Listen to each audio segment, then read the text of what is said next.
Good morning, students. Today I will discuss with you a very first chapter of political science, that is contemporary world politics. Contemporary world politics में जो आपके topics हैं उसमें first है cold war era in world politics. Second one is emergence of two power blocks after the Second World War, arenas of the Cold War, challenges to bipolarity, non-alignment movement, quest for new international economic order, and the last one is India and the Cold War. Right? लेकिन हम लोग start करने से पहले, cold war era पढ़ने से पहले, हम सबसे पहले पढ़ेंगे, थोड़ा सा अगर हम पीछे जाएंगे तो हम पहले देखेंगे कि 1914 से लेकर 1918 तक जब वर्ल्ड वॉर हुई थी, फर्स्ट वर्ल्ड वॉर हुई थी, उसके बाद 1939 से लेकर 1945 तक जो सेकेंड वर्ल्ड वॉर हमारी हुई थी. और सेकेंड वर्ल्ड वॉर जो है ख़त्म करने के लिए जैसे यूएसए ने जो एटॉमिक बॉम्ब फेंके थे जापान की सिटीज़ में, जिसका नाम था हिरोशिमा एंड नागासाकी. अब क्योंकि वो चाहते थे कि लोगों को, किसी को पता ना चले कि इन्होंने जो है वो न्यूक्लियर बॉम्ब फेंकना है, तो उन्होंने इनका एक निक नेम रखा था, जिसका हिरोशिमा का नाम था लिटिल बॉय और नागासाकी का नाम था फैट मैन. ठीक है. और अब हम जब पढ़ेंगे जो बिगनिंग थी, जब हमारी सेकेंड वर्ल्ड वॉर जो ख़त्म हो गई थी, उसके बाद हमारी जो कोल्ड वॉर थी उसकी शुरुआत हो गई थी. 1947 से लेकर 1948 तक जो है कोल्ड वॉर जो है वो स्टार्ट हो गई थी. लेकिन हम लोग इससे पहले हम थोड़ा सा पढ़ेंगे कि किस तरीके से जो है वो यूएसए और यूएसएसआर ने, क्योंकि दोनों सुपर पावर्स थी, इन्होंने किस तरीके से जो है वो इनका जो आपस में राइवलरी थी, जो एक आपस में कंपटीशन था इन दोनों का, क्योंकि सेकेंड वर्ल्ड वॉर के बाद ये दो देश ऐसे थे जो बहुत ही ज़्यादा पावरफुल थे. और इन्होंने क्या किया था, इनके बीच में कंपटीशन था. वो कंपटीशन क्या था? कंपटीशन मिलिट्री अलायंस का नहीं था, कंपटीशन पावर राइवलरीज नहीं थी, कंपटीशन था आइडियोलॉजिकल कॉन्फ्लिक्ट्स. इनकी आइडियोलॉजिकल जो डिफरेंस था, जो आइडियोलॉजिकल इनमें जो थिंकिंग के जो डिफरेंस था, कॉन्फ्लिक्ट था, उसमें इनका राइवलरी था. कि जो यूएसए था ये कैपिटलिज्म पे बिलीव करता था और जो यूएसएसआर था ये कम्युनिज्म में बिलीव करता था. ठीक है. अब उसके बाद यूएसए और यूएसएसआर अब दोनों पावरफुल देश थे. कुछ लोग जो थे यूएसए के साथ गए, कुछ जो थे वो यूएसएसआर के साथ गए. कुछ देश जो है यूएसए के साथ गए और कुछ यूएसएसआर के साथ गए. और कुछ जो थे बीच में, वो उनके साथ, दोनों में से किसी के साथ भी नहीं जाना चाहते थे. वो था इंडिया, गाना, इजिप्ट, इंडोनेशियन, यूगोस्लाविया. क्योंकि ये कॉलोनियल रूल से अभी ही आए थे, तो इसलिए इन्होंने कहा कि ना ही वो यूएसए के साथ जाएंगे, ना ही वो यूएसएसआर के साथ जाएंगे. तो जो इनके ग्रुप का था वो क्या नाम बना? नॉन अलाइनमेंट मूवमेंट, जिसके फाउंडर कौन थे? Pandit Jawaharlal Nehru. Non alignment movement क्या थी ये भी हम आगे पढ़ेंगे. अब जो हमारी बुक में, जो चैप्टर में हमारा जो फर्स्ट टॉपिक है वो है क्यूबन मिसाइल क्राइसिस. अब ये क्यूबन मिसाइल क्राइसिस क्या था कि इन अप्रैल 1961 में ये स्टार्ट हुआ था, क्यूबन मिसाइल क्राइसिस. अब इस क्यूबन मिसाइल क्राइसिस में क्या था कि जो यूएसए, जैसे ये मान लो हमने एक यूएसए बनाया है, ठीक है, और इसके एक बिल्कुल पास हमने क्यूबा बनाया है, ठीक है, और हमने ये बहुत दूर हमने यूएसएसआर बनाया है. ठीक है. अब यूएसए जो था वो कैपिटलिज्म को बिलीव करता था, वो प्राइवेट ऑनरशिप पे बिलीव करता था, लिबरल डेमोक्रेसी पे बिलीव करता था. कैपिटलिज्म और लिबरल डेमोक्रेसी ये मानते थे कि इंडिविजुअल प्रॉफिट, ये बिलीव करते थे प्राइवेट ऑनरशिप में. इसका मतलब कैपिटलिज्म का क्या मतलब होता है? Private ownership. और जो कोई भी इंसान है वो कोई भी अपना बिजनेस ओपन कर सकता है, कोई भी काम कर सकता है, उसमें कोई स्टेट की कोई रोक टोक नहीं होगी. इसमें क्या होता है? इंडिविजुअल बेनिफिट होता है, इंडिविजुअल प्रॉफिट होता है. जो रिच है वो रिच और ज़्यादा रिच हो जाता है, और जो पुअर है वो बहुत ज़्यादा गरीब हो जाता है. और अगर हम इसकी दूसरी तरफ देखें तो यूएसएसआर जो बिलीव करता था कम्युनिज्म पे, ठीक है, ये प्राइवेट ऑनरशिप पे बिलीव नहीं करता था. ठीक है.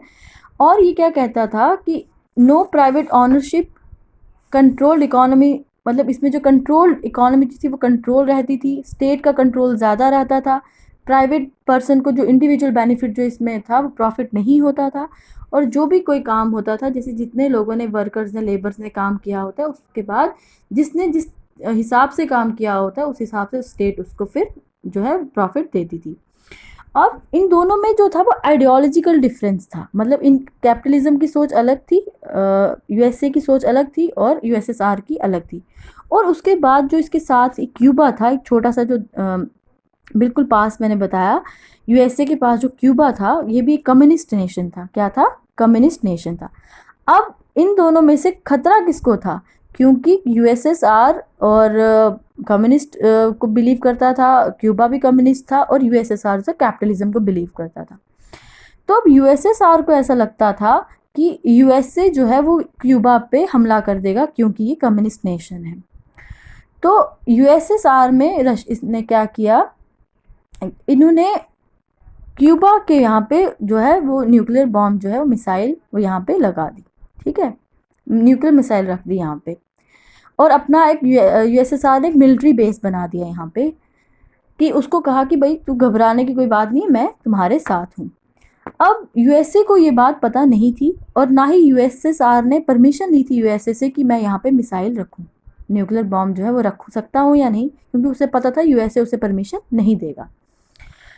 और उस दौरान क्या हुआ कि जो यूएसएसआर था इसने यूएसए से परमिशन नहीं ली, और 3 हफ्ते के बाद यूएसए को पता चलता है कि जो क्यूबा यूएसएसआर ने यहाँ पे न्यूक्लियर बॉम्ब मिसाइल्स रखी हैं उसके, क्योंकि यूएसए के बिल्कुल पास था क्यूबा, जो न्यूक्लियर जो है मिसाइल्स रखी हैं। अब क्या हुआ कि यूएसए के जो उस टाइम प्रेसिडेंट थे उनका नाम था जॉन एफ कैनेडी, और वो इस टाइम वो बहुत ज़्यादा परेशान हो गए कि इन्होंने यहाँ पे न्यूक्लियर बॉम्ब रख दिए, मिसाइल्स रख दी, जबकि उनको पता था कि अगर वो इस टाइम रिटेलिएट करेंगे तो उस रिटेलिएट का जो अंजाम होगा वो, अगर ये यहाँ से लॉन्च करेंगे न्यूक्लियर बॉम्ब छोड़ेंगे तो वहाँ से वो भी छोड़ेगा, यूएसएसआर भी जो है वो न्यूक्लियर बॉम्ब छोड़ सकता है, क्योंकि दोनों जो है वो इक्वली पावरफुल हैं। ठीक है, तो इसीलिए उन्होंने क्या किया कि यूएसएसआर से जो शिप्स आती थी यहाँ पर, तो उन्होंने कहा यहाँ पे एक वार्निंग थ्रेट दे दिया कि इसके आगे जो है वो ये नहीं आना चाहिए, अगर ये इससे आगे आए तो हम क्या करेंगे, मतलब एक तरह के थ्रेट दे दिया उनको कि इससे आगे कोई नहीं आ सकता, आ पाए। अब उसके बाद क्या हुआ, जब इन्होंने यहाँ पे कम्युनिस्ट पार्टी ने, जब यूएसएसआर ने क्यूबा को सपोर्ट किया, और कैपिटलिज्म का जब उनको नहीं पता था, क्योंकि यूएसए को पता नहीं था कि इन्होंने यहाँ पे मिसाइल्स रखी हैं, अब सारी दुनिया में ये क्या था कि एक डर पैदा हो गया कि अब शायद इन दोनों में वर्ल्ड वॉर 3 हो जाए, क्योंकि सिचुएशन ऐसी थी कि इन सबको यही लगा था कि क्योंकि अब यूएसए जो अगर रिटेलिएट करेगा, क्योंकि वो कर सकता था रिटेलिएट, यूएसएसआर अगर थोड़ी सी भी अगर कोई चिंगारी छेड़ता या थोड़ा सा भी कोई लॉन्च करता या एक तरफ से भी लॉन्च होता, तो दूसरी तरफ से सारे के सारे न्यूक्लियर बॉम्ब जो है वो मिसाइल लॉन्च हो जाने थे। और उनको पता है कि अगर दोनों तरफ से किसी ने भी अगर शुरुआत की तो उसका जो अंजाम होगा वो बहुत बुरा होगा, क्योंकि दोनों में से कोई भी नहीं बचेगा, और वर्ल्ड वार जो है वो स्टार्ट हो जाएगी, और दोनों में से को ना लोग बचेंगे और ना ही ये दोनों बचेंगे। अब इन्होंने क्या किया, आपस में नेगोशिएट किया, जो वॉर थी उसे अवॉइड किया, बिकॉज दे नो दैट कि वो दोनों ही बहुत ज़्यादा पावरफुल हैं, कि वो दोनों ही जो हैं वो अटैक कर सकते हैं, और जिससे क्या होगा, तबाही होगी और लोग जो हैं वो मारे जाएंगे। और बेसिकली इनकी जो राइवलरी थी वो किस मिलिट्री अलाइंसेस की भी नहीं थी, ना उनकी कोई पावर अलाइंसेस की, उनकी जो लड़ाई थी वो किसकी थी, आइडियोलॉजिकल कन्फ्लिक्ट था, कि वो ये एक समझते थे, यूएसए कहता था मैं बेस्ट हूँ, यूएसएसआर कहता था मैं बेस्ट हूँ। तो अब जो यूएसए के लोग हैं, जो कैपिटलिज्म जो वेस्टर्न अलायंस के लोग थे, जो वो यूएसए को सपोर्ट करते थे, और जो कम्युनिज्म के लोग थे या ईस्टर्न अलायंस के जो लोग थे वो यूएसएसआर को सपोर्ट करते थे।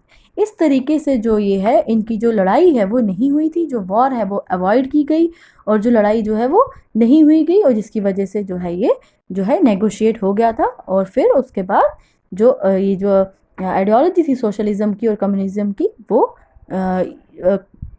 ख़त्म तो नहीं हुई थी, बट ये था कि इन दोनों में फिर लड़ाई नहीं हुई थी, मतलब वॉर नहीं हुई थी, और इन्होंने आपस में नेगोशिएट कर लिया था। ये था आपका क्यूबन मिसाइल क्राइसिस कि किस तरीके से जो है क्यूबा में जिस तरीके से यूएसएसआर ने सपोर्ट किया था क्यूबा को, वहाँ पे मिसाइल न्यूक्लियर बॉम्ब मिसाइल रख दिए थे कि वहाँ पे क्यों रखे थे, ताकि उसको कोई जो है वो कोई नुकसान ना पहुंचे, क्योंकि उसे ऐसा लगता था कि यूएसए उस पर हमला कर देगा। तो उसने क्या किया, अपना मिलिट्री बेस बना दिया यहाँ पे। ठीक है, ये था आपका क्यूबन मिसाइल क्राइसिस।